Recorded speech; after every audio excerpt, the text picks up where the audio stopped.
আর একটি কথা আমি বলি, আজকে আমার বার্থডে, কালকে হলো আমার প্রিয় নায়িকা শাবনূর আপুর বার্থডে। সবাই তাকে উইশ করবেন, জানাবেন। উনি বাংলাদেশে নাই, উনি অস্ট্রেলিয়া আছে। উনি আসলে আমরা একসাথে জন্মদিন করতাম, কিন্তু উনি নাই। আমি বিসমিল্লাহির রহমানির রহিম।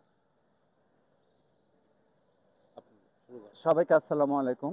আজকে বারটা খুব ভালো বার, জানেন সবাই, বিজয় দিবস 16 ডিসেম্বর। আর আজকে আরেকটা নিউজ আছে, যারা জানেন তারা তো জানেনই, যারা না জানেন তাদেরকে জানাচ্ছি, আজকে আমার বার্থডে। আপনারা সবাই আমার জন্য দোয়া করবেন, আমিও আপনাদের জন্য দোয়া করি।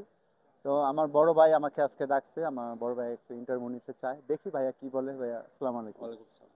ভাই, আপনি যে এইগুলা ছিল আপনার জীবনের যে ইতিহাসগুলো এই চলচ্চিত্রে আসার অঙ্গনে, এই কথাগুলা একটু সুখের দিনগুলো আপনি একটু বলেন। আসলে চলচ্চিত্র তো সুখ দুঃখ মিলাই। তো আমার আমার সুখই বেশি হয়েছে, দুঃখ খুব কম হয়েছে। দুঃখ আমি দুইবারই পেয়েছি। একবার আমার বাবা মারা গেছে তখন, আরেকবার সালমান শাহ মারা গেছে, এই দুইবার। কিন্তু জসিম ভাই মারা গেছে, মানে এত খারাপ লাগে নাই। জসিম ভাইয়ের সাথে আমার প্রথম ছবি কিন্তু। হ্যাঁ, তুমি কেন আনছো? তুমি এনে দেখতো শু চলতেছে, কেটে গেলে কেটে যাক, ওইটা তো আমার প্রাধান্য না। এটা বর্তমান কাটা যাবে, এটা যে পরে কাটতে পারবেন। ঢাকায় শেষ করে দিন, কারণ বর্তমান কি কাজ নিয়ে ব্যস্ততা আপনি পার করতেছেন? এখন আসলে সিনেমা তেমন একটা নাই, নাই। বলে লাভ নাই, চাপা মেরা লাভ নাই, সবাই জানে ইন্ডাস্ট্রি সিনেমা খুব কম। আর আমরা সেই বড় মাপের আর্টিস্ট হতে পারি না যে আমরা বড় শাকিব খান নিয়ে আমাদেরকে নিয়ে কাজ করবে। শাকিব খান সব বাহিরে আর্টিস্ট নিয়ে কাজ করে, আমাদেরকে ডাকে না, আমরা কাজ করতে পারি না। আর ছোটখাটো প্রডিউসার যারা আছে তারা তো ছবি বানায় না, কারণ ছবি চলে না। তাহলে বানায় কি করবে? এখন বিগ বাজেটের ছবি বানাতে গেলে আপনার এখন বর্তমান বাজারে ছবি বানাতে গেলে 2 কোটি 3 কোটি টাকা লাগে। 3 কোটি টাকা দিয়ে ছবি বানায় টাকা উঠানো খুব টাফ হয়ে যায়। তো যে কারণে আগে যেমন আমরা 50 লাখ 60 লাখ টাকা হলে ছবি হয়ে গেছে, ছোট ছোট প্রডিউসার আসছে, ছবি বানাইছে, বাণিজ্য ছবি বানাইছে, আমরা কাজ করছি।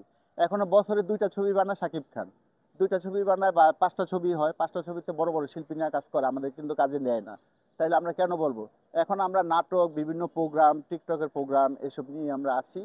মানে আছি মোটামুটি, অত খারাপও নাই ভালোও নাই, আছি, ভালো আছি। আল্লাহ মানুষের দোয়া এবং আল্লাহ খুব ভালোই রেখেছে, যেটুকু রেখেছে এতটুকু আমার বলতে হবে যে আমি ভালো আছি।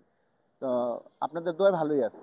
বর্তমান যে ইউটিউব বা টিকটক বা ফেসবুক কিছু ছেলেপেলে ছোটখাটো করে যেটা একটা ইয়ের ভিতরে নিয়ে আসতেছে, মানে মানুষের মধ্যে ভাইরাল হওয়ার জন্য। তবে আমি একটা কথা বলি, কেন আমি জানি আমি কাউকে ভয় পেয়ে কথা বলি না। আমাদের টিকটকের একটা প্ল্যাটফর্ম কিন্তু অনেক বড়। বড়। টিকটক শিক্ষিত মেয়েরা করে, শিক্ষিত ছেলেরা করে, অশিক্ষিতরা করে, বস্তির লোকেরা করে, ভালো ফ্যামিলি করে, সবাই মিললেই কিন্তু বাণিজ্য, তাই না? বাণিজ্য। তো আমরা এটা একটা ভালো জায়গা, শিখার অনেক কিছু আছে। একসময় টিকটক কিন্তু আমিও পছন্দ করতাম না, কিন্তু এখন আমি করি। কেন? আমি যখন কাজ করতে গিয়ে দেখছি না, এটাও কিন্তু ভালো প্ল্যাটফর্ম আছে। তো এখন আমাদের টিকটকে কিছু লুংরা লোক আছে, যে লুংরামি করে, কিন্তু ওরা কিন্তু খুব ভালো আর্টিস্ট, ভালো অভিনয় করে, দেখতে সুন্দর। যেমন আমি মামুন লায়লাকে দিয়ে বুঝাই যে মামুন লায়লা কিন্তু খুব ভালো প্রোফাইলিটি, কিন্তু তারা কিন্তু নোংরামি করে কিন্তু এই জিনিসটাকে একদম গোলা বানায় ফেলাইছে। মানে এখন কিন্তু আমরা টিকটকে, তারপরে যে কি বলে এটাকে, ইউটিউবে ঢুকতেই পারি না তাদের জি, নোংরামির কারণে। জি। মামলা, এইটা সেটা। প্রেম ভালোবাসা করবি, ভালো কথা, সংসার করবি, সংসার না করলে প্রেম ভালোবাসার কি দরকার? তাহলে তোরা যে সব নোংরামি করে অন্য অন্য ছেলেদের নোংরামি নষ্ট করস, তাই না? এগুলা, তারপরে যে শিখা, তারপরে জুনিয়র সাকিব পরিচয় দেয়, মানে ওরা মানে খুব নষ্ট করে ফেলাচ্ছে এই জায়গাটাকে। এই জায়গাটা একটা ভালো ফ্যামিলির লোক যে আসবে, যখন ওদের এই নোংরামিগুলা দেখবে, তখন কিন্তু ভালো ফ্যামিলির লোকটা সরে যাবে। আর ভালো ফ্যামিলির লোক যদি কোনো প্ল্যাটফর্মে না থাকে, তাহলে কিন্তু ভালো কিছু হয় কিছু না। হয় না। তো যে কারণে আমরা, আমাদের এখন টিকটক না করলে আমাদের কিছু আসে যায় না, কারণ আমরা ফিল্মে এত বছর কাজ করেছি, 32 বছর আমার ফিল্মের বয়স। আমি 109টা ছবি করেছি, হ্যাঁ, 109টা ছবি করেছি। তাহলে আমার কিন্তু এখানে চাওয়া পাওয়ার আর চাওয়ার কিছু কিছু নাই, নাই। আমার সব কিছু আমি পেয়েছি, তাই না? তাহলে এখন আমি করি কেন? মানে আমরা একটা ফিল্মের শিল্পী, আমাদের একটা কিছু ধরে থাকতে হবে, যে কারণে আমরা করি। কিন্তু এখন এই কিছু নোংরামির কারণে কিন্তু এখন আমাদের সরে যেতে হচ্ছে। মানে একটা প্রোগ্রামে আমরা যাব, যে দেখি সেখানে মানে কোনো ইয়াই নাই, শৃঙ্খলাই নাই। তাইলে আমি এই জন্য টিকটকের অনেক প্রোগ্রামে আমি যাই না। আমি ইচ্ছা করলে প্রতিদিন প্রোগ্রামের জন্য আমাকে দাওয়াত করে, কিন্তু আমি যাই না, আমি বুঝা বুঝা যাই। তো আমি যাই বলে ভাই, আপনারা যারা, আমি টিকটকারকে বলছি, যারাই টিকটক করেন, নোংরামি করবেন না। আর আপনারা ভালো ভিডিও করবেন, নোংরামি কিছু করবেন না। নোংরামি করলে আজকে আপনারা করে চলে যাবেন, আপনাদের ছেলে সন্তান ভবিষ্যতে এটা দেখে কি শিখবে? ভালো কিছু শিখবে না, খারাপ কিছু শিখবে। তা আমি, আমার টিকটক গুলো আপনারা দেখেন, আমার কিন্তু, আমি কিন্তু লাইক কমেন্ট পাই না। কেন পাই না জানেন? ওই যে নোংরামি করতে পারি না।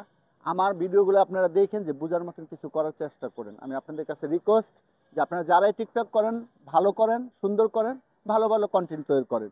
কিন্তু নোংরামি করেন না। বিয়ে শাদী সময় হলে মা বাবা করাবে, মা বাবা যদি না করে প্রেম করে বিয়ে করবেন ভালো, কিন্তু এসব নোংরামি করবেন না। এই নোংরামির কারণে পুরো ইন্ডাস্ট্রিটা ধ্বংস হয়ে গেল। পরিচয়টা দেন বিসমিল্লাহ করে, আপনার পরিচয়টা দেন। আর বিশেষ করে যেই সব দর্শকদের আমাকে চিনে না, যারা চিনে তাদেরকে বলছি না, যারা চিনে না তাদেরকে বলছি, আমি চলচ্চিত্র অভিনেতা অ্যাক্টর শাবনুর রতন। আপনারা ইউটিউবে ঢুকে শাবনুর রতন লেখলেই আমার সব কিছু চলে আসবে, আমার পরিচয় নতুন করে দিতে হবে না। আর ইন্ডাস্ট্রিতে যারা আমাকে চিনে তারা তো চিনি। তো সবাই ভালো থাকবেন, আপনারা আমাদের ভিডিও বেশি বেশি করে দেখবেন, আর আমার এই ভাইয়ার চ্যানেলটাকে সাবস্ক্রাইব করবেন, দেখবেন, সব সময় পাশে থাকবেন, তাহলে ভালো ভালো ভিডিও দেখতে পারবেন। আর একটি কথা আমি বলি, আজকে আমার বার্থডে, কালকে হলো